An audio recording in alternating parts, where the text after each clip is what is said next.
Approprié le lac, mais il a fallu 3 générations pour que les hauts alpins commencent à s'approprier le lac.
Ce matin, nous sommes au belvédère des Manins, où nous surplombons la vallée de la Durance et le lac de Serre-Ponçon. Il y a 70 ans, ce lac n'existait pas.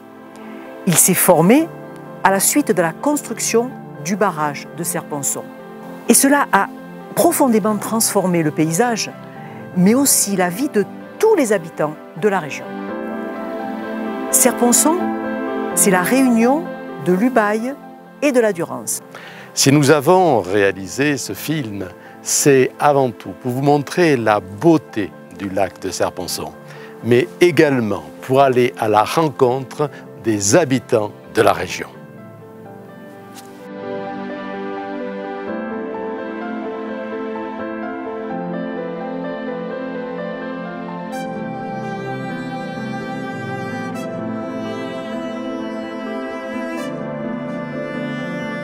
Et nous sommes allés de découverte en réalisant ce film.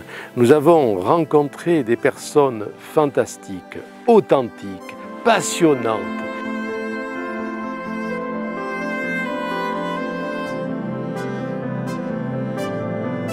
Il nous arrive de faire au printemps du ski de randonnée le matin et l'après-midi de la voile sur le lac.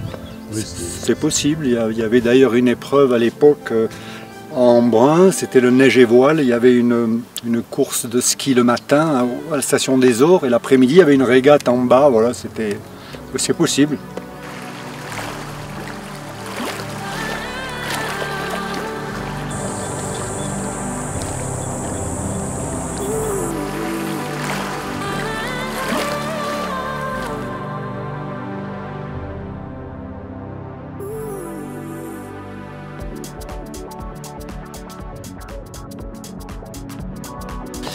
avec le réchauffement climatique, le manque de neige, ça devient de plus en plus compliqué, j'ai l'impression, pour le remplir.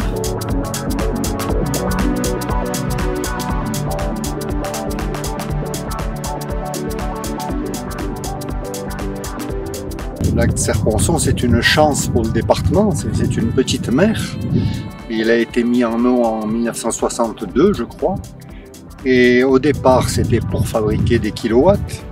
Et puis pour régulariser le débit de la Durance qui est assez capricieuse. Et puis aujourd'hui, ça a des retombées économiques importantes. Les échanges que nous avons eus avec Jean nous confirment que le lac de Serre-Ponçon occupait un rôle central dans la vie et dans le cœur des habitants de nos départements alpins.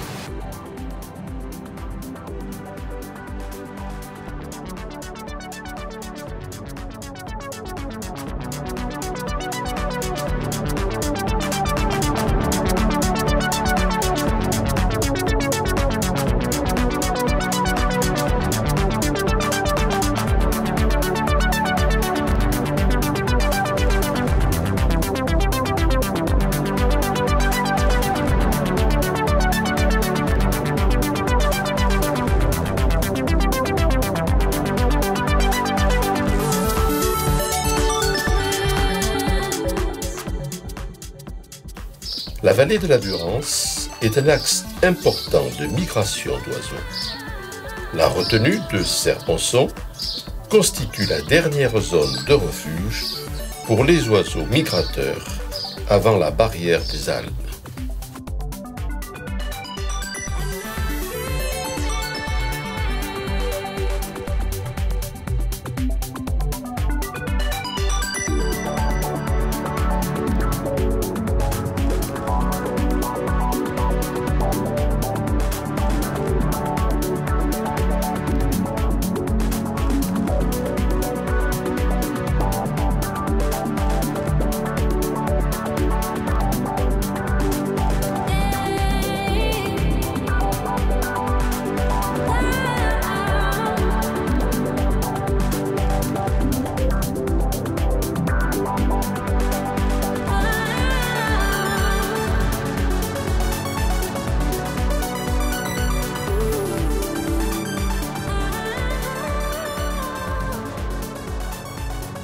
Qui arrive du pont de Savine.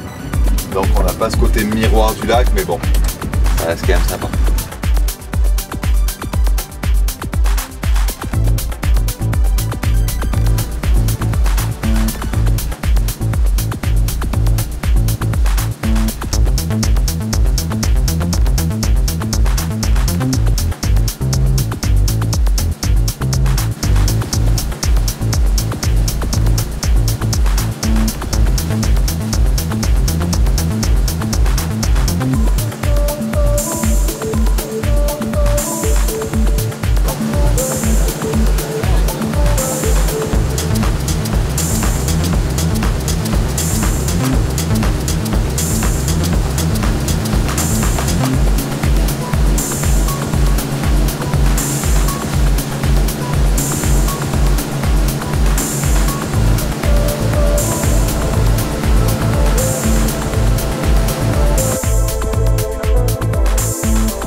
Génial, ça m'a donné envie d'en refaire.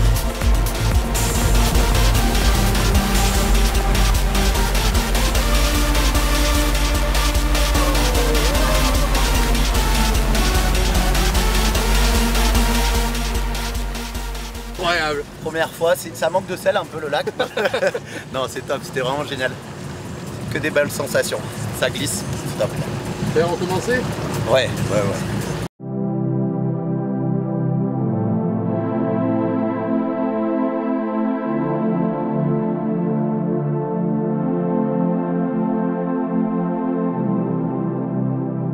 La Durance est un fil de vie entre les Hautes-Alpes, entre les Hauts-Alpins et aussi la Provence.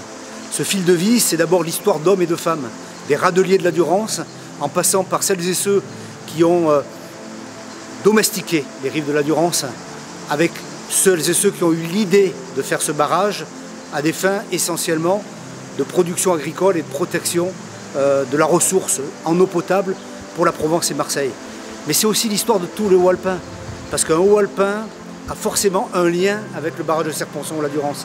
Pour ce qui me concerne, mon grand-père avait des terres qui ont été englouties par le barrage de Serponçon à Rousset, et évidemment ça a marqué nos familles. La loi de concession de 1955 qui a créé le barrage de Serponçon a eu évidemment des impacts économiques, humains, culturels sur nos vies, sur la vie de nos familles.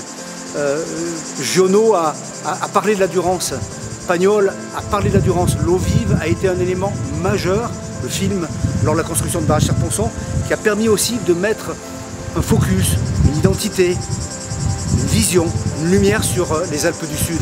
Finalement, les Alpes du Sud sont sorties d'une forme de sous-développement à l'occasion de la création du barrage de Serponçon. Et par le barrage de Serponçon, on est entré dans l'ère moderne. Il s'agit pour nous maintenant de faire en sorte que cet atout, essentiellement aujourd'hui de protection de l'environnement, atout et contributeur à la biodiversité dans le département, se prolonge, et c'est la responsabilité non plus de nos anciens, mais de la génération d'aujourd'hui et de celles et ceux qui vont nous succéder demain, pour faire en sorte que cette mer intérieure dans les Hautes-Alpes soit l'atout de demain, puisque l'eau est la principale richesse des prochaines décennies, compte tenu du réchauffement climatique et des évolutions du climat.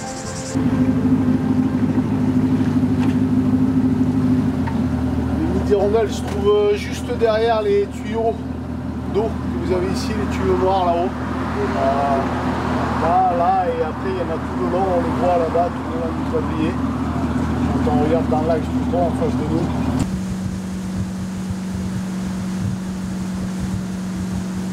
Ici, nous avions sous les pieds l'ancien village de Savines. Avec l'arrivée du barrage de Serponçon, 4 villages ont été détruits ou partiellement détruits. L'ancien village de Savines qui a été détruit, reconstruit. L'ancien village du Bail, détruit, non reconstruit. Une partie du village de Rousset au niveau du barrage et une partie du village de Prunières au niveau de la chapelle Saint-Michel. On voit sur cette photo-ci, fin de construction du pont de Savines. Le pont de Savines est pratiquement terminé, et avec l'ancien village qui se trouvait sous nos pieds. Ces anciens villages ont été entièrement ou partiellement détruits, hein, on le voit bien sur cette photo-ci, tout a été détruit. Cette photo-ci, à l'époque, fait la une de tous les médias nationaux. On voit bien le curé de dos qui voit son église dynamitée. À l'époque, pas facile pour nos grands-parents, hein, cette histoire. Et on a vu tout à l'heure que le lac de Serponçon n'a pas été construit pour les gens des Hautes-Alpes. C'est absolument pas fait pour nous. Le lac de Serponçon a été construit pour l'agriculture et pour l'électricité. Et tout d'un coup, pour une cause qui n'est pas la nôtre, on nous dit il faut partir. Ça n'a pas été facile pour nos grands-parents. On voit sur cette photo-ci le curé de dos qui voit son église dynamitée. Et le lendemain, le curé va aller dans son tas de cailloux. Il va récupérer la croix de l'ancienne église de Savines. Et cette croix est conservée dans la nouvelle église de Savines, construite par un architecte très contemporain, Achille de Panasquette. Pas facile pour nos grands-parents. Voilà, effectivement, le lac n'a pas été construit pour nous. Il y avait les maisons, mais tout autour, il y avait les terres agricoles. Et en perdant les terres agricoles, on perd notre travail. Beaucoup sont partis, et beaucoup sont partis sur Marseille, faire de la charcuterie notamment. C'est pas simple non plus, hein. Il y avait des cimetières, hein. On avait des cimetières sous les pieds. Tout a été déplacé. Aujourd'hui, c'est un petit bijou, c'est un petit trésor visuel, écologique, Serponçon. Mais nos grands-parents en ont payé le prix fort.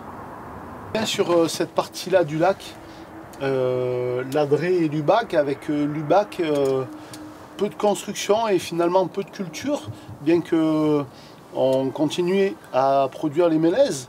Nous sommes le premier producteur de mélèzes de France, le département des Hautes-Alpes. Et à l'Adré, on voit bien encore ce côté agriculture. On vit aujourd'hui pratiquement moitié-moitié de l'agriculture et du tourisme. Et nos grands-parents étaient des agriculteurs on retrouve certaines photos de l'époque où tout ladrait pratiquement sans arbres, où il y avait uniquement des champs. Et de ce point de vue-là, aujourd'hui, on voit encore bien ces champs et cette agriculture que nous avions. Et aujourd'hui, les Hautes-Alpes ont tourné la page vers une agriculture bio essentiellement. Beaucoup d'agriculteurs font du bio dans les Hautes-Alpes, que ce soit agriculture bovine ou céréalière, et on ne peut que s'en réjouir.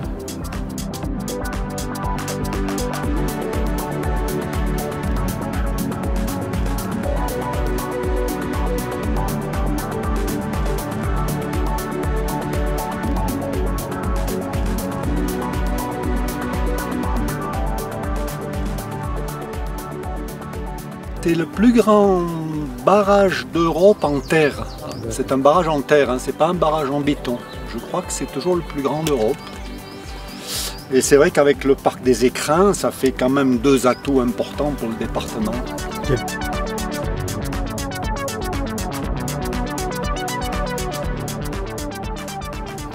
Voilà, c'est un lac qui a noyé le trajet de chemin de fer qui devait relier Chorges à Barcelonnette. Tous les ouvrages étaient réalisés, des ponts, des tunnels magnifiques, et malheureusement c'est tout au fond de l'eau. Notamment le viaduc de Chanteloup dans la baie de Chorges, qui est magnifique, qui est très beau, en forme de S, en pierre de taille, construction solide, et malheureusement jamais le moindre train n'est passé dessus. C'est bien dommage.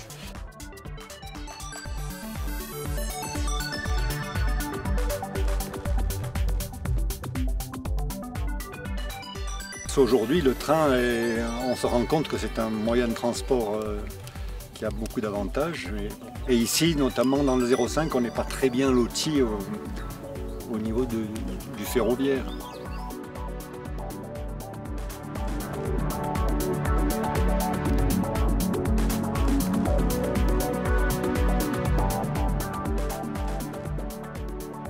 Et puis là, les aménagements d'un lac comme ça sont compliqués parce que le niveau, c'est fluctuant.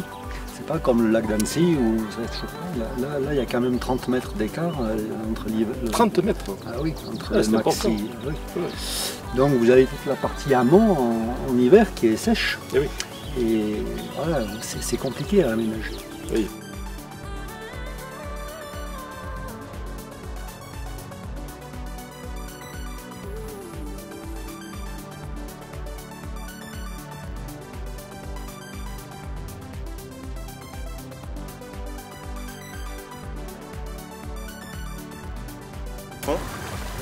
Alors le lac, il a plein d'utilités et surtout c'est un atout essentiel pour le département.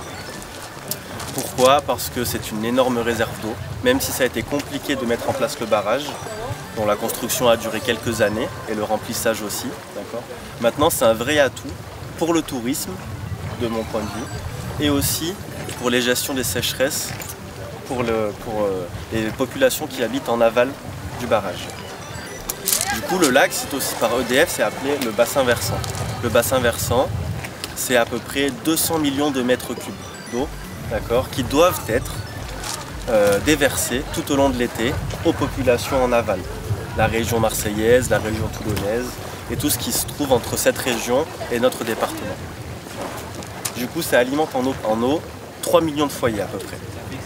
Voilà, donc ça, c'est déjà très important. C'est très important en période normale et encore plus en période de sécheresse pour amener plus d'eau, et gérer ces aléas climatiques.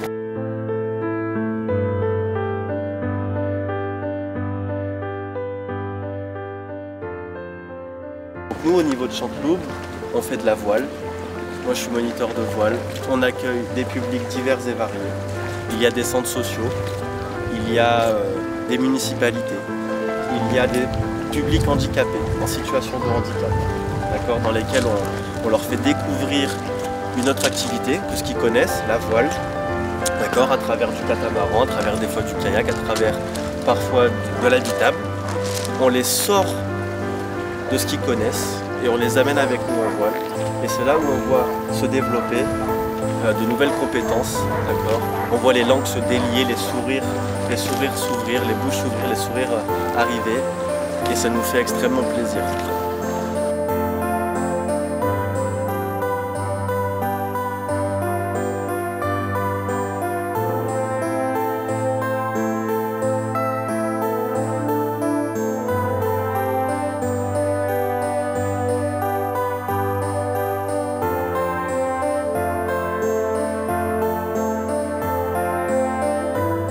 Alors pour l'avenir de Serre-Ponçon, du club nautique, mais du nautisme en général sur le lac, il faudra forcément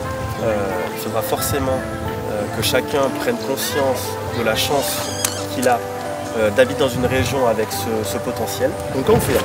Voilà.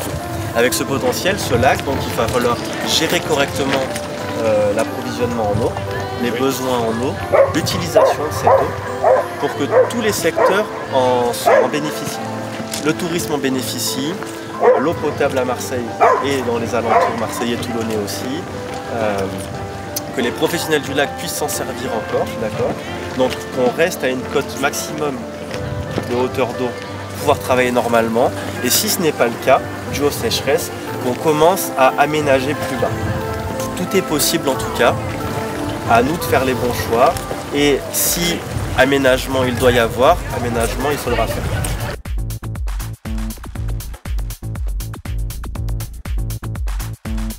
Alors ici on a ouvert la première base sur Serre-Ponçon et dans les Hautes-Alpes de vélo sur eau.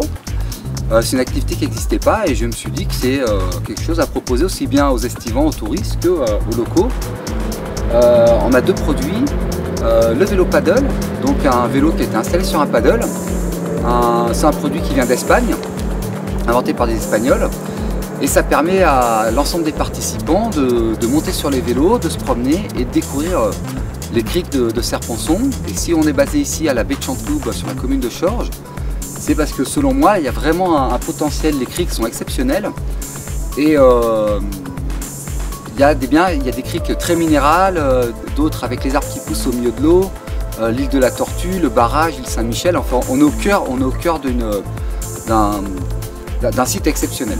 Depuis cette année, je travaille en collaboration avec les 3 ministères français, une entreprise néo-zélandaise, pour installer un nouveau concept qui est du vélo sur eau. Alors pour l'instant on est en test au niveau national, il est derrière moi comme vous le voyez. C'est un ingénieur néo-zélandais qui a depuis une dizaine d'années travaillé sur ce produit-là pour faire d'un rêve une réalité, c'est-à-dire de faire du vélo sur l'eau. Et en effet, aujourd'hui on peut pas dire l'inverse, le projet est abouti.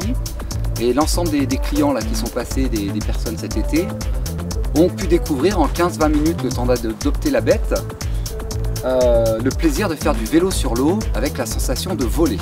Vraiment une sensation d'être au-dessus de l'eau, de voler, accessible à tout le monde.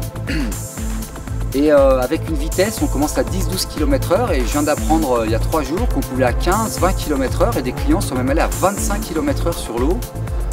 Une impression de grande liberté, il n'y a plus de chemin, il n'y a plus de voiture, aucune chute, mais en tout cas aucune blessure. On tombe sur l'épaule, sur le genou, sur la tête et on rigole. C'est vraiment c'est une nouvelle activité, peut-être un nouveau sport en devenir, le temps nous le dira. Avant, je vais plonger comme un dauphin. Si je me relève d'un coup, je vais cabrer et donc de se relever tout en douceur. Donc il y a des gens qui en ont pour 30 secondes et il y a des gens qui en ont pour 40 minutes. Là. Et tu vas jusqu'à quel endroit là? J'en ai pour 10 mètres là. Je reviens, je vais me remettre comme il faut.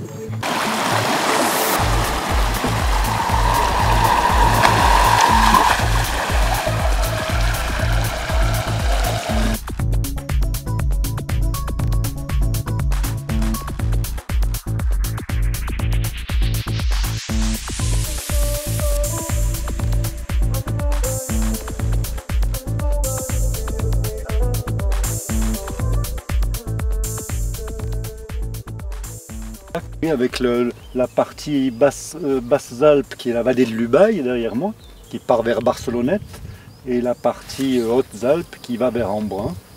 Deuxième lac d'Europe de par sa superficie, le lac de Serre-Ponçon est à la fois un marqueur du changement climatique, mais aussi un refuge pour une pluralité d'espèces.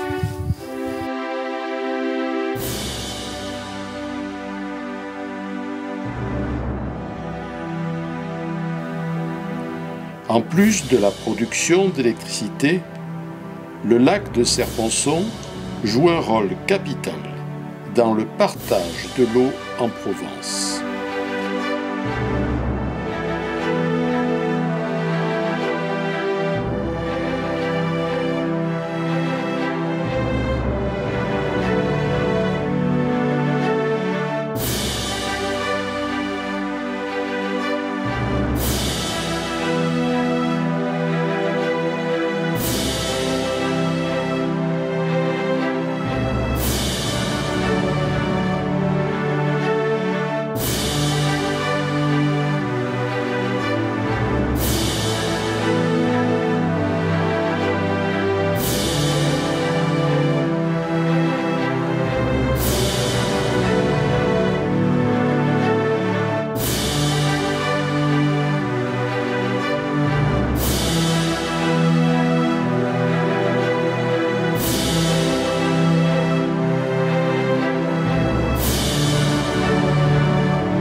Le lac de Serponçon est une petite mer. Le barrage en constitue un obstacle infranchissable. De nombreux déchets venant de beaucoup plus haut, emportés par la fonte des neiges, les crues, le vent, sont broyés et donnent des micro-déchets que l'on retrouve beaucoup plus bas.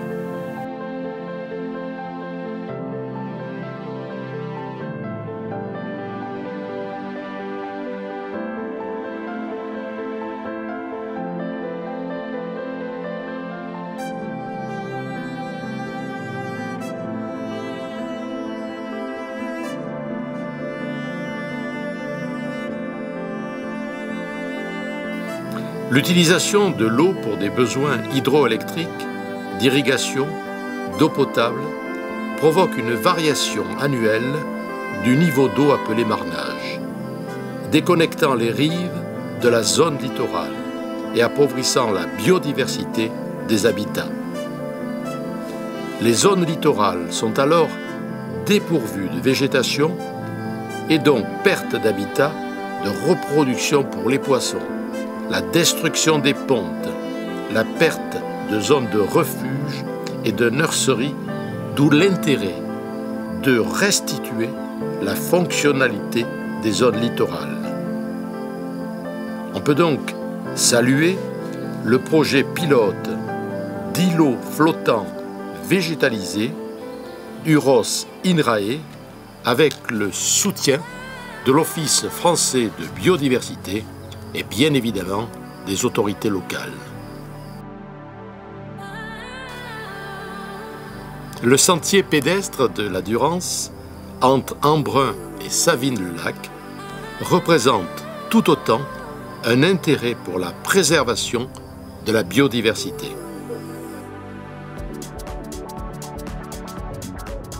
La biodiversité est un véritable enjeu pour l'humanité.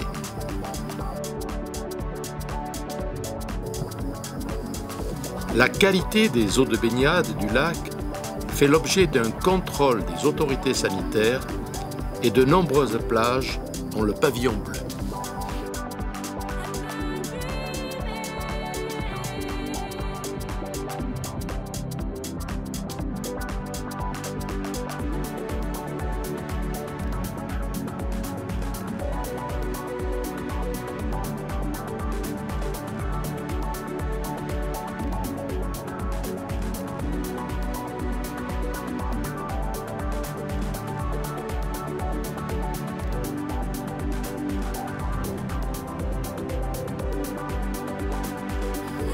La vallée de l'Ubaye est dans le département des Alpes de Haute-Provence. Barcelonnette en est la sous-préfecture. De nombreuses randonnées, tout aussi belles les unes que les autres, sont possibles dans cette vallée de l'Ubaye.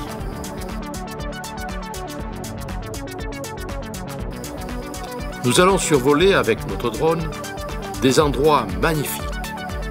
La différence de niveau du lac entre mai 2023 et juin 2023 est évidente. L'année 2023, une bonne année pour le lac.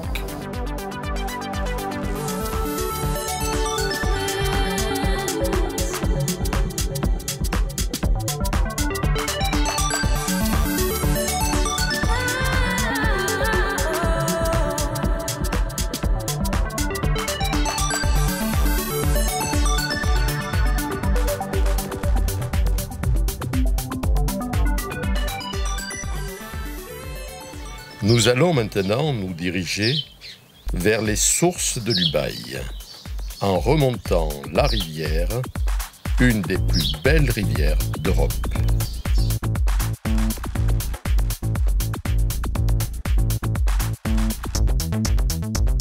Sur plus de 50 km, la rivière Ubaye offre une dizaine de parcours, de la classe 2 la plus abordable à la classe 6 considérée comme infranchissable.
Nous entamons la randonnée vers le col du Longer, à partir de Maljassé.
Après avoir réalisé la randonnée au col du Longer pour voir les sources de l'Ubaye, nous repartons en remontant le lac de Serponçon vers Savines-le-Lac.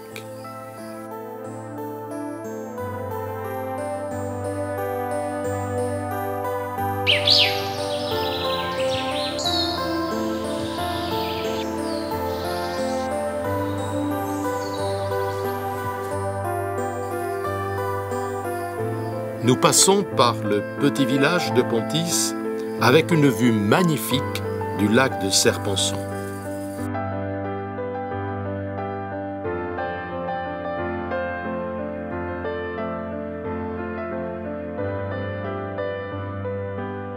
Les demoiselles coiffaient sur notre chemin une curiosité géologique à ne pas manquer.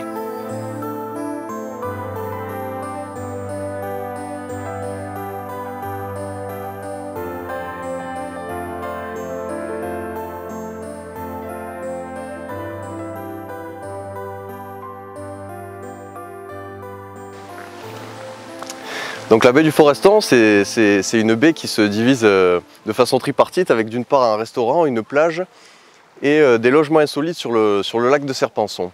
Cette baie elle a aussi la chance d'abriter des vols en hydravion. Voilà. C'est un peu une exclusivité du lac de Serponçon dans le sens où les vols en hydravion et les tout cabanés, ce sont des activités qui sont proposées uniquement dans la baie du Foreston. La baie du Foreston, c'est un endroit qui est sauvage, c'est un endroit qui est secret, c'est un endroit où on mange bien, où on peut faire la sieste, où on est tranquille et où on sent la sérénité du lac de Serponçon.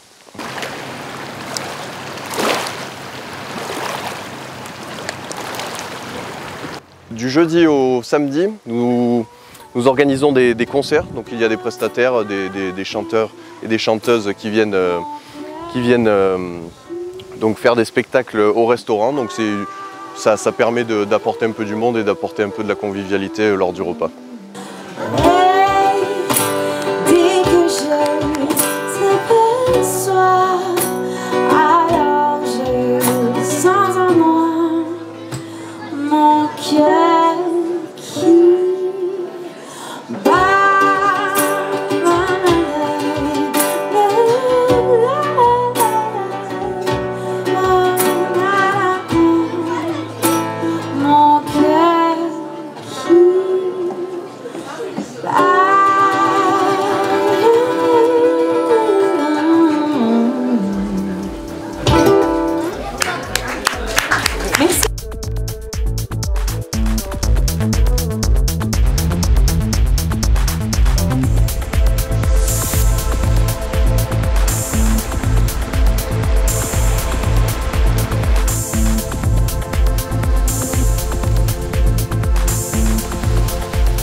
Pour moi, la vague du Rabiou, c'est vraiment un élément central des Hautes-Alpes et c'est un lieu en fait qui est très fort, très puissant.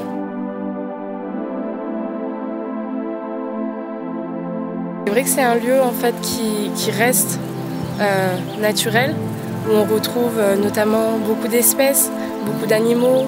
On a des papillons, on a des abeilles sauvages, on a des canards aussi. Moi, ma grand-mère, elle me prenait sur ses genoux et elle me chantait toujours cette berceuse. Et un jour, elle m'a dit que c'était pour le barrage de Serponçon. Mais voilà, depuis que je suis toute petite, en fait, elle me suit cette chanson.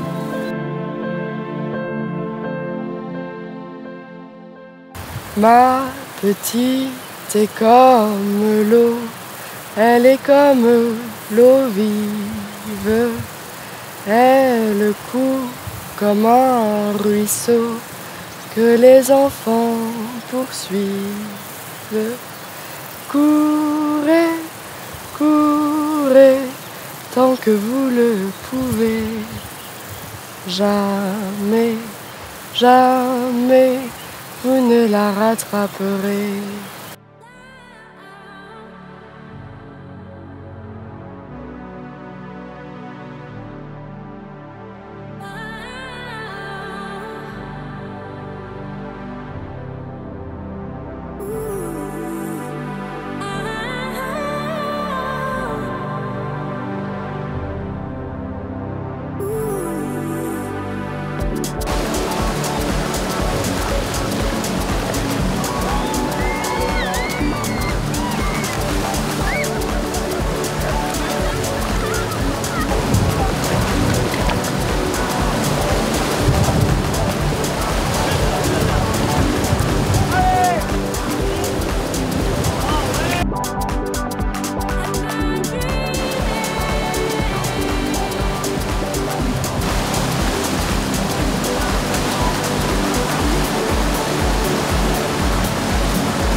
C'est un lieu du coup où on ressent vraiment la force de la nature.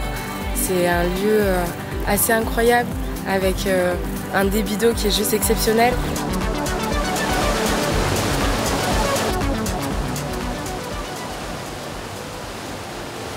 À partir de Montgenèvre, nous démarrons notre randonnée vers les sources de la Durance.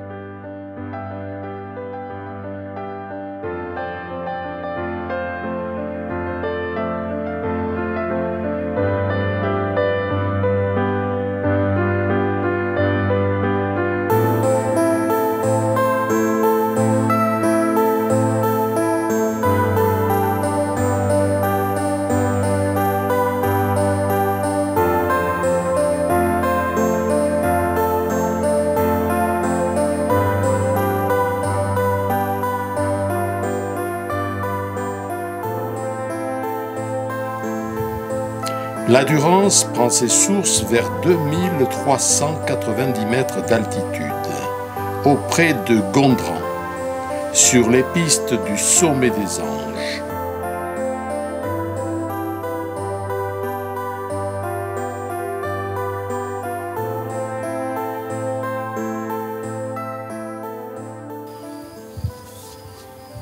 Le pré de Gondran se trouve dans un véritable cirque, entre le sommet du Chenaillé et le fort de Gondran. Dans ce pré, la terre est véritablement gorgée d'eau.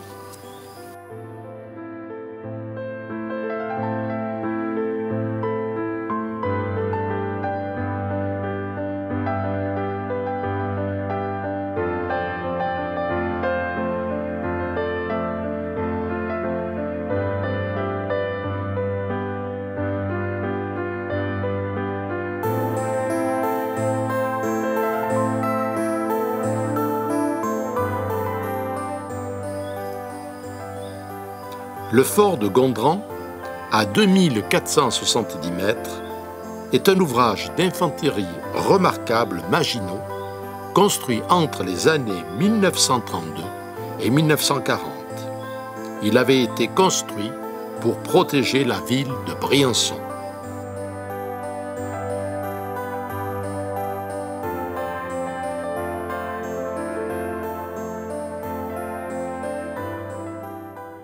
Les sources de la Durance sont situées dans cet endroit, sur ce plateau. L'eau est véritablement de partout.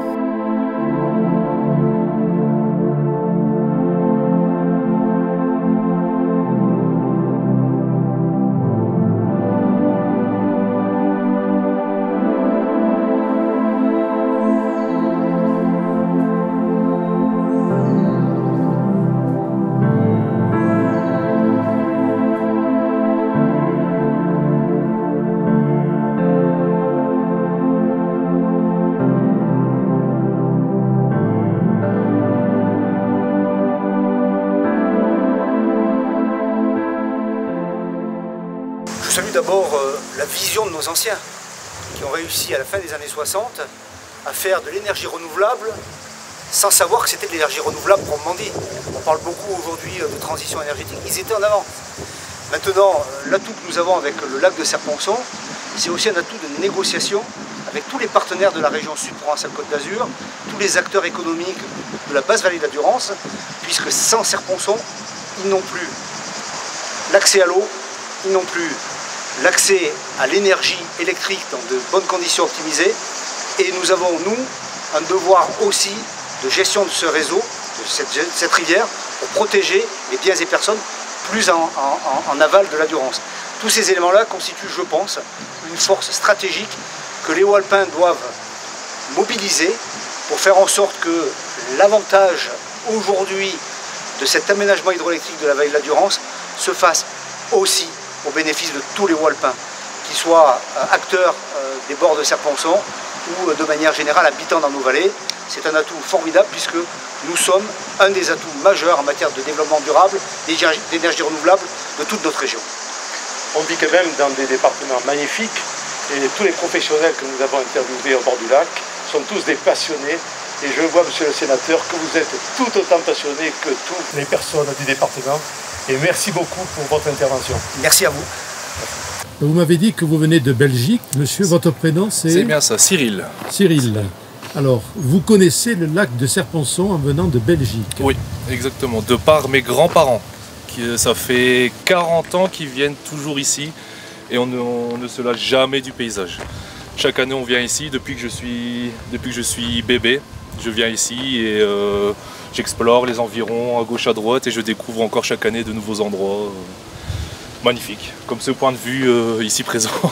Et vous l'appréciez tout autant? Et je l'apprécie tout autant chaque année, c'est toujours une redécouverte, je veux dire. Merci Cyril. Mais de rien, je vous en prie. Je suis actuellement sur le pont de Chanteloup avec les pieds un petit peu dans l'eau pour terminer ce film.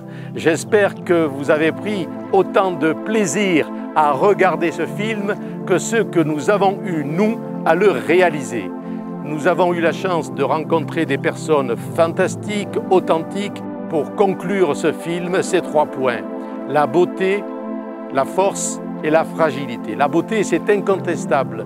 Le lac de Serponçon nous offre des vues panoramiques de toute beauté. La force, comme le disait monsieur le sénateur Jean-Michel Arnaud, le lac de Serponçon est une force non seulement pour nos 2 départements alpins, mais aussi pour toute la région sud. Et dernier point que j'ai retenu, et pas des moindres, c'est une certaine fragilité. Le lac de Serponçon, comme toute retenue, est un écosystème fragile. Nous devons tous ensemble le protéger, protéger ce joyau des Alpes du Sud qui mérite véritablement qu'on y fasse le détour. Pour terminer, chers amis, je vous dis au revoir, je vais continuer sur le pont de Chanteloup.